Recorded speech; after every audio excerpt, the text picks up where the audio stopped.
Today I'm going to do a tag video. I would love to do more tag videos because it's a great way to connect with people. And things have just been so busy that I haven't really been able to do more than monthly wrap-ups and bi-monthly book hauls and I don't know what all else is in my regular rotation. But I saw GINA at GINA STANYER'S do the book buying and shopping habits tag, which is an original tag created by Kristen at Enter the Book. And if you've seen any of my reading goals for the year videos that came out in January, I have a video about my fun money budget, and a lot of that is going towards guidelines about my book buying and acquiring, for reasons that this tag will let me drone on about. So let's get into it. We've got, technically 9 questions and then 2 little bonus things. So let's get into it. And I will have all the questions and the links to these inspiring videos in the description box below, so you can check them out for yourself if you are so interested. Question number 1. Do you plan your book purchases ahead or impulse buy? For the most part, I kind of plan things ahead, especially when I'm shopping online. I keep running lists of books that I am on the lookout for, whether new or used. I keep my eye out for various sales and kind of start to build my cart in ahead of time. And mostly my online book buying is Better World books. They have new and used books. I pretty much just buy used books from them. The Pango book app, I have a referral link in the description. It's not sponsored. But if you are also a Pango app user, check it out. Or you're interested in it, check it out. Yeah, I'm constantly thinking about what few books at the top of my list are going to make the cut to bring into my home. I will also be on the lookout for if there's any new releases that I know I want to acquire on the release date or pre-order. It's a rare thing, but I think it's going to happen a little bit more going forward. I will impulse buy a little bit more if I actually go into a bookstore, because I tend to also almost exclusively go into bookstores that carry used books. There's one near me, a Third Place Books, that carries mostly new stuff, but then they'll have their section of used stuff. So every time I go in there, if I'm just picking up a book I've already pre-ordered, I do my rounds. I do the YA used section, and then the just came in used section. And then if there's multiple copies on a shelf, I'll always poke through them to see if I see that yellow tag of a used copy. I've always been a lover of used books, both for budgetary reasons and also for the excitement of finding something like a new release or something that I've been looking for a while. I think that is much more information than this question asked for. The entire tag video is going to be like that, be forewarned.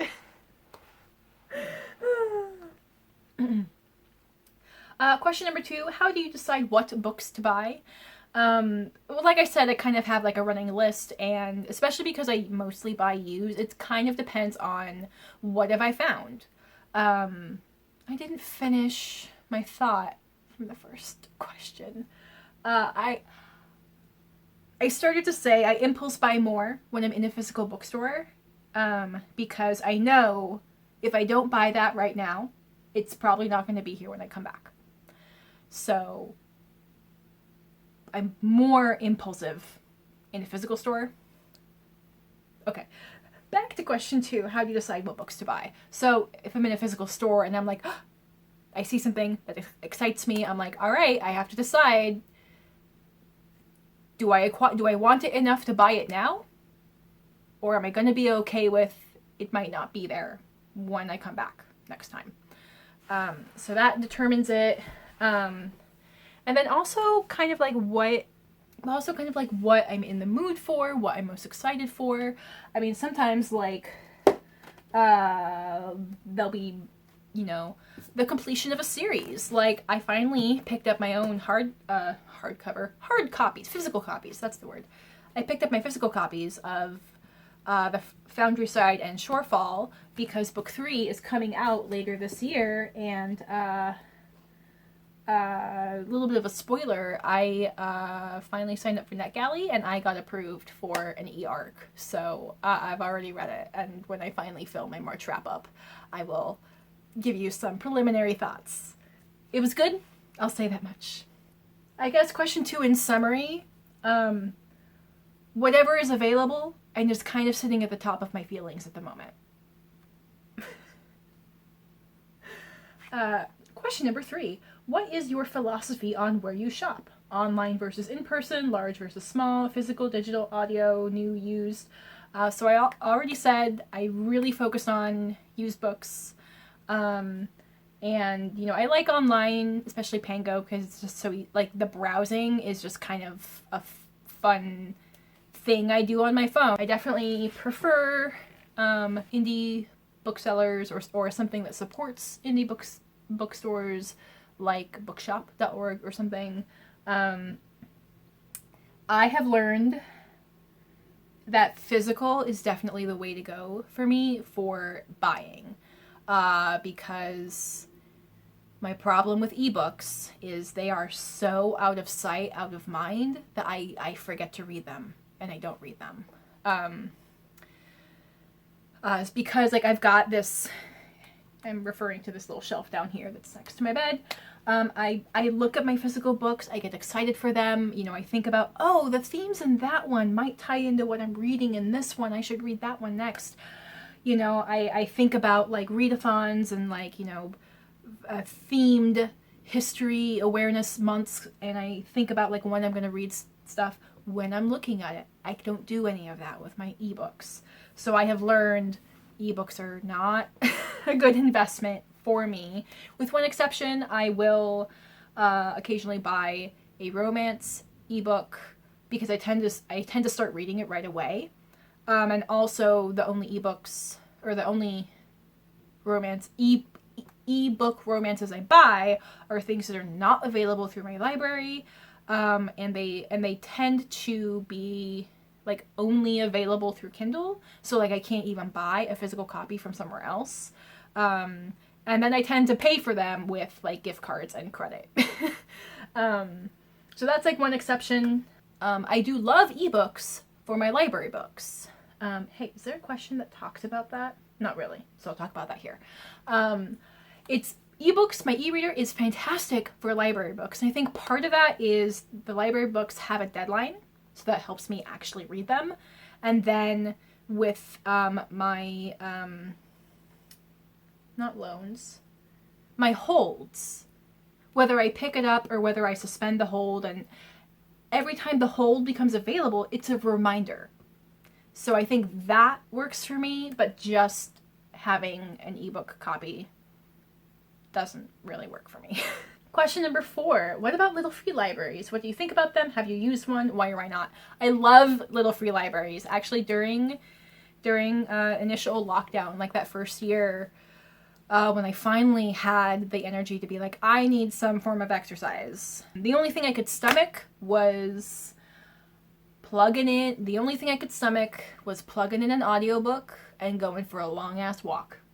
I mean like 2 or 3 hours. Just walking around the neighborhood. I live near like a really long walking trail.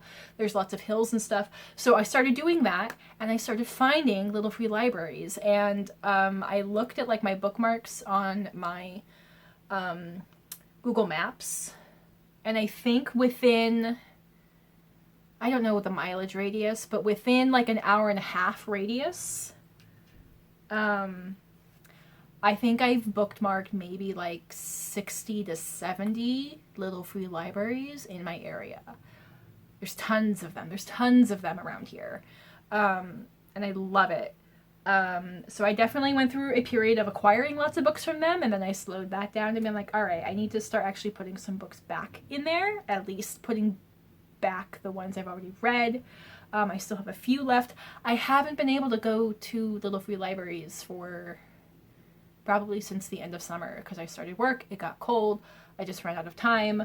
I started going to the gym, so what little free time I had for physical activity was eaten up by that.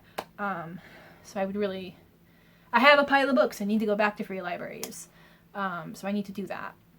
I'm looking forward to the weather getting nicer. Not today. Today is a wet day. But I love them. Especially like during the pandemic when libraries were closed. Like I loved seeing people on like my Buy Nothing group be like, I need y'all. Like I have a book that has tons of people and I can't read enough to keep it stocked. If you have books that you need to get rid of, please consider giving them to me so I can put them in my free library. That's cool. And I know they can be really hit or miss because sometimes that's where people dump the books they don't want. And people don't want to read them for fair reason. And sometimes, like, I have found, let's see, okay, what free library books do I currently have? I have A Brief History of Time by Stephen Hawking.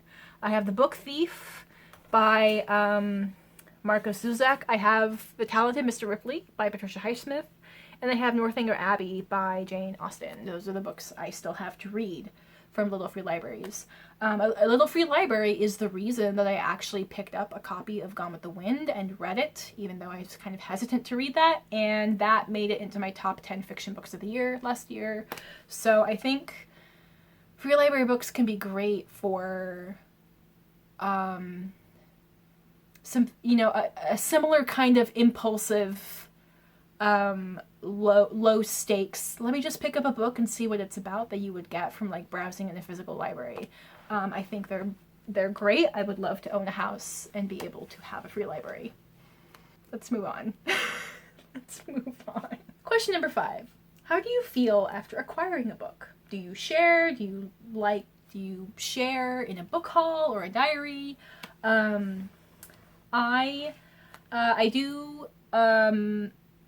I do film book hauls. I film them every other month so far. So I do kind of just share, like, what did I get? Why did I pick it up? Where did I get it? Is there any other kind of story behind it? I do also keep track. This is my little reading tracking. This is like my little, it's not even a reading journal. It's a book tracking journal. It's mostly lists. But I am in the process of, it's all pencil, of like listing what books I get per month. I track like how many books I'm getting per month. I have all the physical books I owned at the start of January 1st of this year, so I can see how many of those I've read. Sometimes if a casual conversation warrants it, I'll be like, oh yeah, I just picked up a book that I'm super excited to read that's going to talk about that thing. And then I can't really say much more because I haven't actually read the book yet. But yeah, I like talking about the books I haven't read about as much as the books I have. Question number 6. How do you feel looking at your books that haven't been read? Does it matter if it's currently a lot or a little amount? You know what? I'm going to lump this in with question number 7. How do you decide what number of unread books is the right amount? So what works for me is I have a shelf, and I'm allowed to buy and have as many unread books as I want, as long as they fit on that shelf. This is something called the container method. I learned about this, I believe, from A Slob Comes Clean. I think she has a podcast, she has a YouTube channel, I think she's written a couple of books. She's kind of a minimalist, cleaning-ish person. Kind of like, minimalism for the everyday person.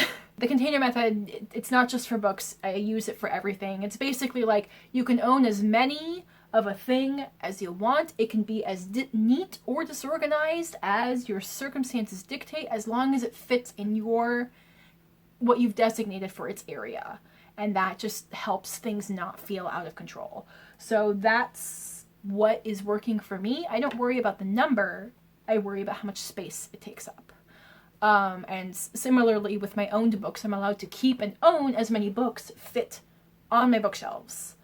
And if I absolutely cannot fit another book on here, then it's time to do some unhauling. And so far, hasn't been a problem. I would love to have more bookshelves and have more books. I don't have space for them in this apartment right now. So for now, this is what brings me joy. So with that, I think like my bookshelves are some of my most like organized and aesthetic parts of my home, sort of. It's currently really dusty. We're not going to worry about it. But yeah, I love looking at what I got. I love, feeling the feelings of looking at the books I love. I like looking at my unread books and feeling excited about why I pick them up and what I currently feel in the mood for and what I'm going to read next. And maybe a little bit of anxiety of like so many books, so little time. If I read more books, then I could acquire more. But for the most part, it's a lot of joy and I love it so much. Oh, and also my partner, my now husband, built me these bookshelves because when we first moved in, he looked at all the boxes of books and said, yeah, we don't have enough bookshelves for those. And he is a woodworker and likes to build things. So it gave him an excuse to build these lovely bookshelves that frame our window in our bedroom. Question number 8.